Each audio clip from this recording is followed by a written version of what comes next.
Hello, Hello. my name is J.R. Richardson. I am with the Share Your Story project, a project for the Nebraska Vietnam Veterans Memorial Foundation, and I am with Bellevue University. Bellevue University is one of the sponsors of the Nebraska Vietnam Veterans Memorial Park, and we have partnered with many the community colleges and organizations throughout the state in order to capture the experiences of those Nebraskans who have served during the Vietnam era and those that have served both in country and not in country. I am here today with Donnie Severson. Donnie has agreed to share his story with us today. We are at Scottsbluff, Nebraska at the Knights of Columbus Hall. And Donnie, we'll start with just asking if you can give your full name and where you were born and a little bit about what it was like when you were growing up. My name is Donald George Severson. I was born and raised here in Scottsbluff. I've lived here all my life. The only time I left is when I actually went into the service and was drafted into the Army. And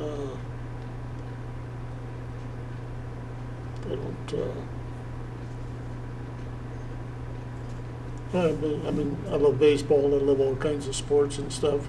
Participated in high school and played football and track and do golfing and hunting and stuff like that. So, Sounds like the all-American kid. well, yeah, sort of.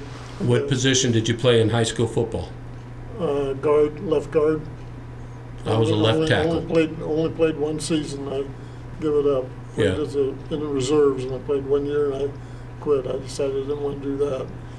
So, but I played Little League baseball for the 23 club here for a couple of years, and then when I graduated from high school in '61, and I went to junior college out here, Scottsbluff, the old Scottsbluff Junior College, and went there for 2 years, '63 and '64.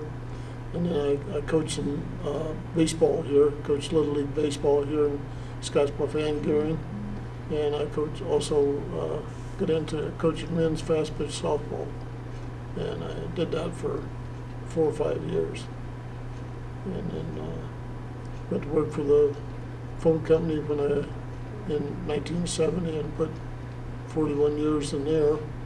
Started out as a grunt on the line crew and worked my way up, all the way up through to working with digital carrier, fiber optic stuff and stuff like that.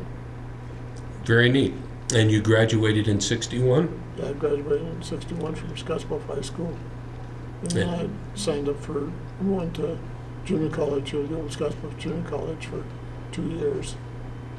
And then I got drafted in 1965, and that's when I went into the Army. Were there any protests in the area in '65? No, I don't really remember any protests. Somebody asked me the other day if I even knew we was talking about me being drafted, and asked me if I even knew about Vietnam when I got drafted. And I told him I did because there was a guy that was in his second year when I went my first year of college. He was in his second year out here, and so when he got done, he got drafted. And he come back when I was in my second year and was talking about Vietnam. And so I was aware of it and everything, but there wasn't too much really said around here about the protesting of it. When you received your draft notice, what did your parents think? They didn't really have anything to say one way or another. They just said, well, I'm from a family of 12 kids. And I've got, between us, there's 6 brothers that have been in the service. I got 3 of them were in the Air Force, and then 3 of us were in the Army. And I got 2 brother-in-laws that were in the Navy. And so they knew about the military obligation, so to speak. And so they said, well, you got to, and my one brother, he just got out of the Army maybe 2 years before that, because he'd been drafted too. And he got out, and then I got drafted. And so they just said, well, that's what you got to do. Did your father serve in the military? No, he was born in 1899, and he was eligible in 1917 for, excuse me, for the First World War, but the war ended before they actually, he had to go in. Outstanding. Sounds like you were one of the younger siblings? Yes, I got a brother that's just 14 months younger than me. Okay. And that was the last. That was the last of 12 or 10? No, 12. 12. Very good. 9 boys and 3 girls. So now basic training for the Army was pretty much anywhere in the country. Where did you end up going to basic I training? went to Fort Leavenworth, Missouri. Fort Leonard Wood? Yeah. And I 1965? said Fort Leavenworth. Yeah, no, Fort 1965 Leavenworth. is when my wife was born in Fort Leonard Wood. So, Oh, yeah? yeah, so my father-in-law was there at the fort when you would have been there. Yeah. Yeah. What was basic training like? Can you share some of the key memories of basic training? Yeah, it was actually, I was down there 10 weeks. It's supposed to be an 8-week deal, but that was when Johnson put out the order for 250,000 draft notices, and so it was pretty overloaded when I went down there. And when I got there, they didn't have any. They just put us up in some billets because they couldn't train us because they didn't have any training facilities. So we sit there for 2 weeks waiting to start our boot camp. And then when we started boot camp, then we went over to got the new billets and stuff, and started training there. And a lot of it's just basically getting physical fit is what it's doing. You do PT and run every place you go, and stuff like that. You know. Okay. After 10 weeks, you went to your AIT? Yes, I had supposed to have 2 weeks leave after boot camp, and then go to your AIT. Well, I didn't have 2 weeks. I left Leonard Wood on July the 3rd, and I had to report to Fort Gordon, Georgia Signal School on July the 7th. So I just come home, and then right away I had to go to Fort Gordon for Signal School, because that's when the class started. And if I didn't go then, they'd have had to put me out for another 4 months to get the training. So they shortened up my leave and sent me down there. So what was the training? You say Signal School, but what does that entail? Well, it was just going. My job was supposed to be communications person, and you go through all the typing, learning how to type and all this stuff. I had typing in school, but they took you and trained you how to type because you're going to sit there and do the messaging. That's what you're doing. And they have an older machine that has it's like a stock market ticker tape, and that's what you train on. You learn how to type. You have to meet a minimum of like 35 or 40 words a minute. And if you don't, then they just take you out and whatever they want to do with you, you're no longer in Signal School. So I went through, and they have a process of training you on this. You just do it constantly, over and over and over. And that's what I did for the first maybe 2 months that I was there. And then they took me over, and then I also went into the crypto part of it. And so half of us was shipped off somewhere else after the first 4 months of training, and the rest of us went over and that group, they split that group in half. Half of them went to crypto, and half of them went to something else. And so and then when I graduated out of there, then I went to Thailand. And Thailand is where we had a lot of our operations for Vietnam. So you were supporting the combat operations.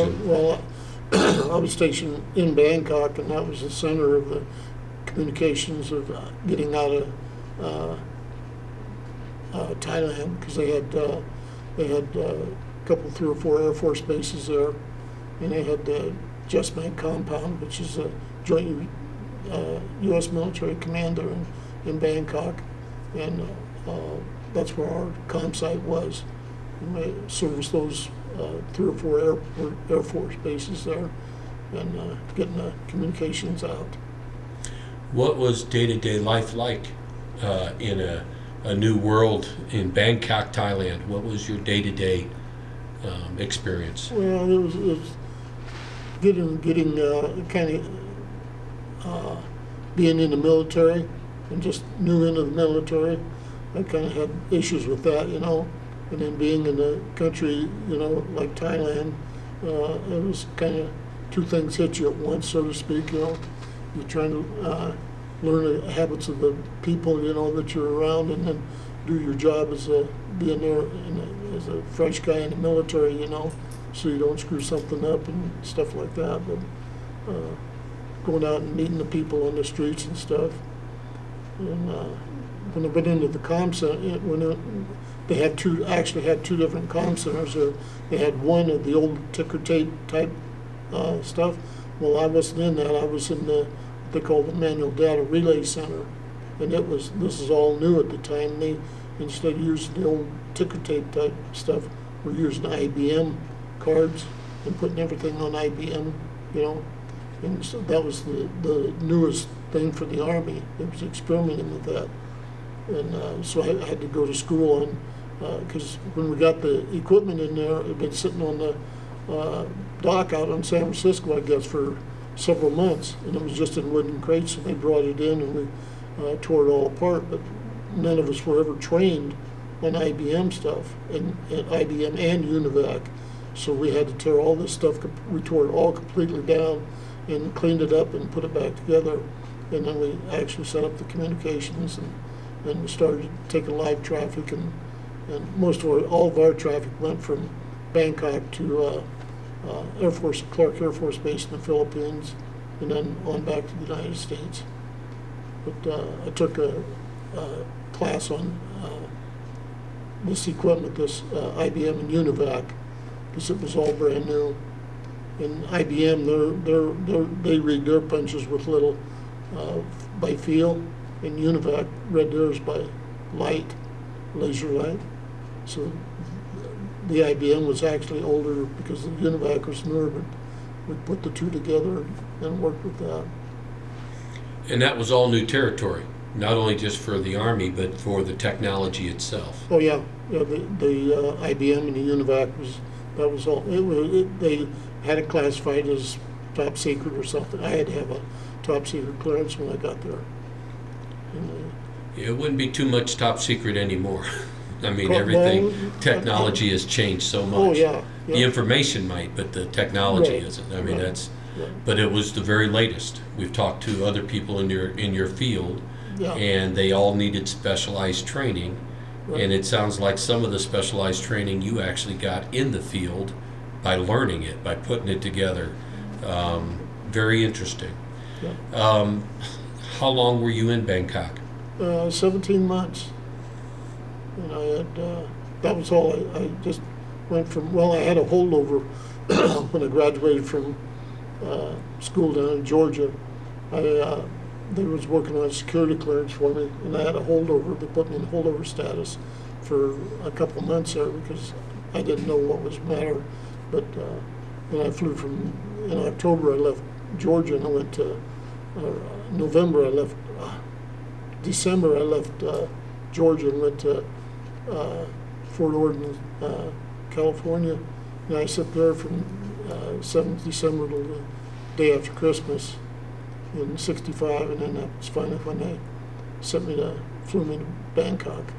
Do you remember when you flew to Bangkok, what airline you would have flown on? I don't. It was a commercial flight. I know it's a long flight. It's something like 15 to 17 hours. Wow. Yeah. No stops in the middle? No. Well, we stopped. We flew from San Francisco up to Seattle, and then we flew across from Seattle to Japan, Tokyo, and then from Tokyo we went to Saigon, and from Saigon we went to Bangkok. So you were in Vietnam? Yeah, I never got off the plane, but I was there.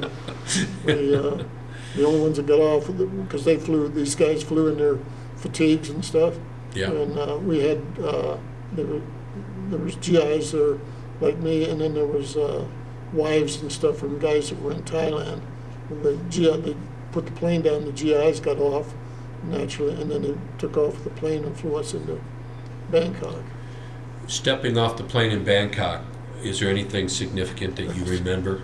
Yeah, when they opened up that door, and it's, I mean, 70 degrees or 75 degrees in that plane, they opened up that door, and it's like 115, 118 outside, and it's just like a, you stand too close to a blast furnace, and you get off and you go in, and it's all out in the open. They don't pull up to your plane or anything. You get out and you get in this little Jeep type thing, and they haul you into the airport there. Everything is open air, It's just entirely different than what you see around here, What about the smell? Any different smells at all that you recall there when you got off the plane? No, I didn't. I think that is universal for the folks in Vietnam, but I haven't heard anything. That's why I was asking about Thailand, because nobody's ever mentioned any particular smell. But Vietnam, there was in a lot of them. But the heat is definitely the same across. Oh yeah. Hitting you like a ton of bricks. Yeah, it's hot. Okay, so let's go while you were in Thailand. Maybe it was a time that you were on some time off, but what was your best day in Thailand that you can remember? Well, I did go up to I had 7 guys that was under me on the shift work, and I had 3 of them 3 of them and then one from another unit that went up to the bridge over River Kwai. It's about,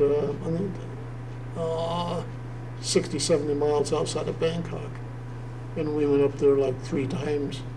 2 of them guys had motorcycles, and another one we rented one, and me and a guy, but because I don't ride a motorcycle, so I buddied up with him, and we went up there. When we come off of the midnight shift, because we work 24/7, we come off the midnight shift. So then when we did our last day on mids, then we had 4 days before we had to report back to duty. So it was kind of a little, 4-day weekend, so to speak. And so we'd take off and go up over there. Went up there like 3 times. So that must have been an interesting sight, especially with the connections from World War II and the construction of the bridge.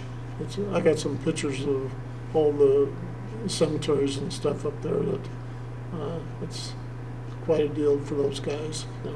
And I didn't know it at the time when I seen the movie, and I thought there was more Americans involved in it. I don't think there was. Most of them were all British or Australian troops, Mm-hmm. And if you watch the movies, I don't think there's, outside of in the actual movie, Will Holden played that part. I don't know if there was any Americans ever in that camp. Yeah, it certainly was part of that slave labor that they had during that time period. Right. So we know the best, and that would be very intriguing, especially seeing those parts of the world and how significant that was. What was the worst day? The worst thing? The worst day. Worst thing about being in Bangkok, Thailand. The only thing was just I was kind of restricted there because I had to have a passport to get in there, and didn't really to leave the country or anything, One time I was we were planning on going to India, and was getting ready to go, and one of the guys on the other comm site there, he was talking about he had been there, and he'd come back, and he said, well, you guys, he says, don't think you really want to go to India. And so, he said, well, why not? And he told us about the starvation and everything, and you just, it's on the streets and everything. So we kind of shot that down. And I wished I would have went to Australia when I was that close. But you had to go through, and I had to pull a passport, and get the MAC flight down there and the MAC flight back. And so just kind of let it go. Did you take any MAC flights at all while you were there? No.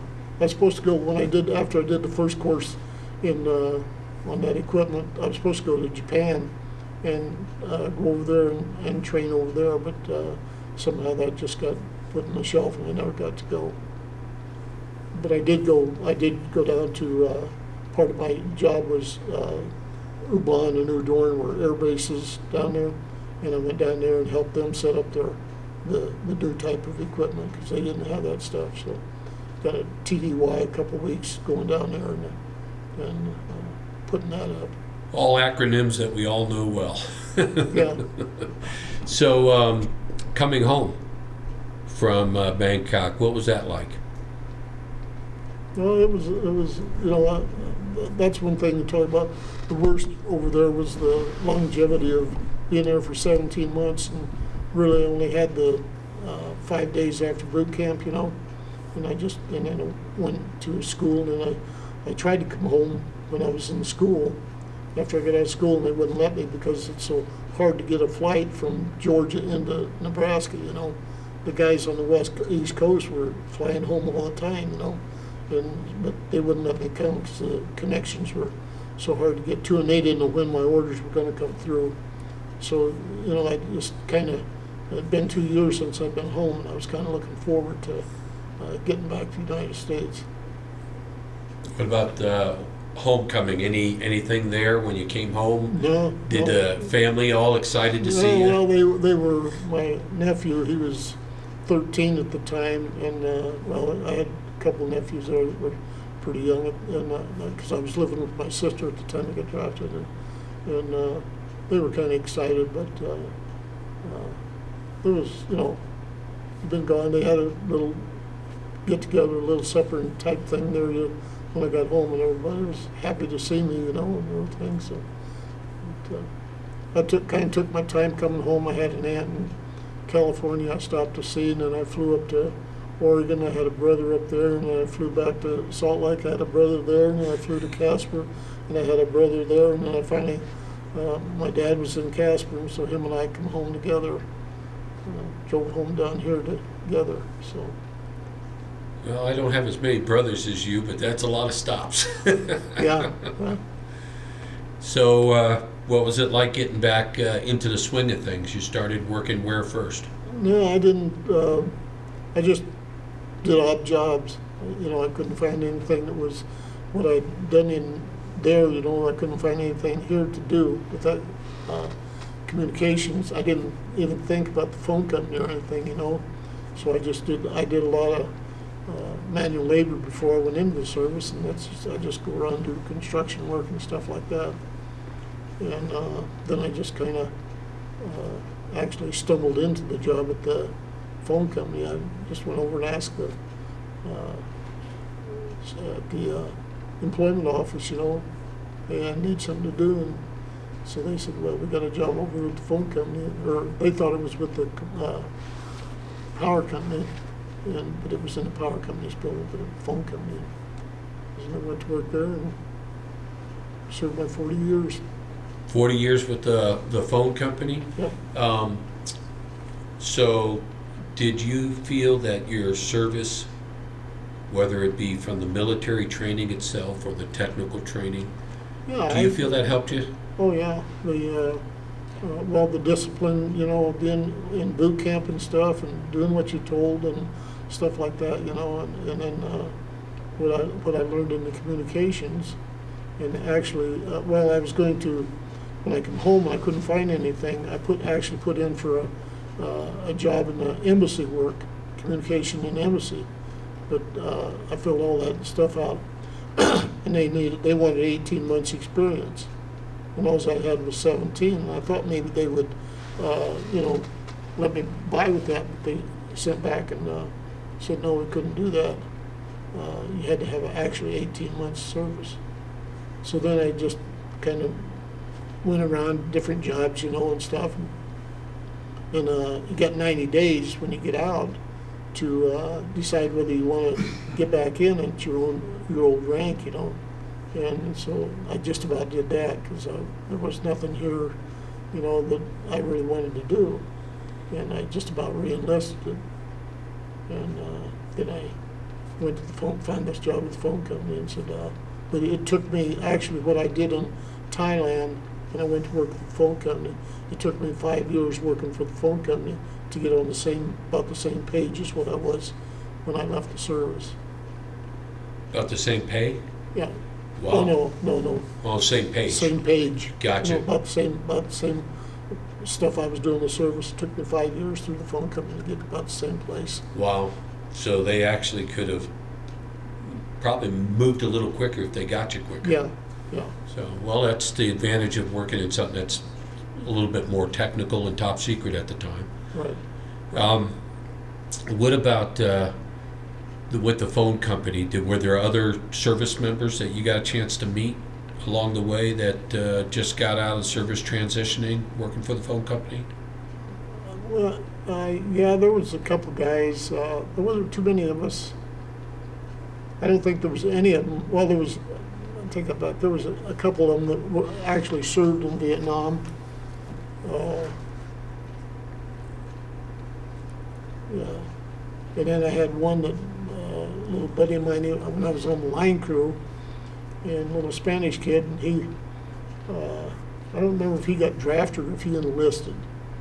And he was asking me about boot camp and stuff, and I just told him what it was, you just got to listen to what they tell you, and keep yourself straight.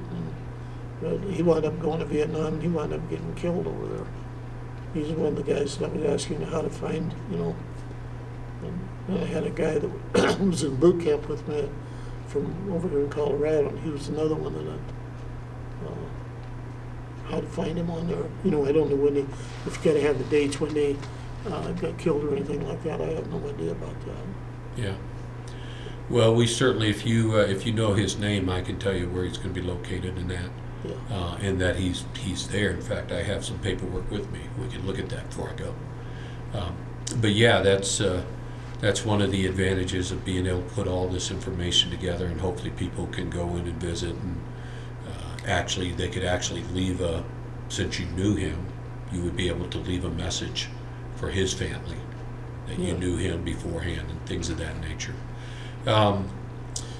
So as we kind of wind down here, and we look at what's going on in our country now, and it seems like history can end up repeating itself.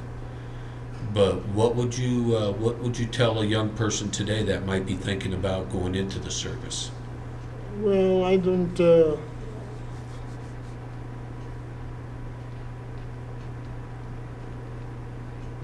I guess it's going to have to be an individual's choice, And some of this, I don't know if this stuff that these paying for your education, and I think that draws in a lot of kids. But I think my grandson was talking about joining the Army, and I says, you really got to look at where you're going. This isn't, you see these commercials on TV about, joining up and being the one and stuff like this, but you have to really look at some of the stuff that's going on as far as the wars and stuff like that. It's a pretty serious deal when going to join the service, and there's got to go, and defend the country. Have you gotten a chance to share your experiences with your children? Oh, they ask me what I did in the service, I tell them that, I was in the communications and wasn't actually in the war, I didn't, I was in the Vietnam War era, but I wasn't in how I got chose from that, I was in the 250,000 GIs that Johnson drafted, Right. Remember when that was, he come on there and said Westmoreland says we got to have 250,000 guys, so I was one of them. I just wound up Everybody had to go somewhere. wound up in Bangkok. I had no rhyme or reason how I got there. That's just the way the cards fell out. Right. And how about your other brothers? 6 of you served. Yeah. How did they do? And the ones in the Army versus the ones in the Air Force? 2 older brothers that were, one brother joined it was Army Air Corps at the time in the Second World War, and then another one was in Second World War. He was an MP, and then I got let's see. Another brother that served in the Air Force during the Korean War, and then brother just older than me. He was drafted in the Army in 1960, and he just got out just before I got drafted. And then I got my younger brother when he joined the Air Force in 1963, and he served. The older one, the oldest one, and the youngest one both served 20 years hitches in the Air Force. Made careers out of it. Yeah. Very neat. Yeah. Very neat. Well, I imagine it's good for conversation around the holidays when you get together. Some of those. Well, there's only me and just three of us left. Everybody else is gone. So. Okay. Well, you'll be able to swap those stories someday. Hopefully, down the road, way down the road. Well, I swapped stories with my younger brother. He's still Air Force. That's Air Force. Now, did he? Is he in this local area then? No, he's in Grass Valley, Arizona.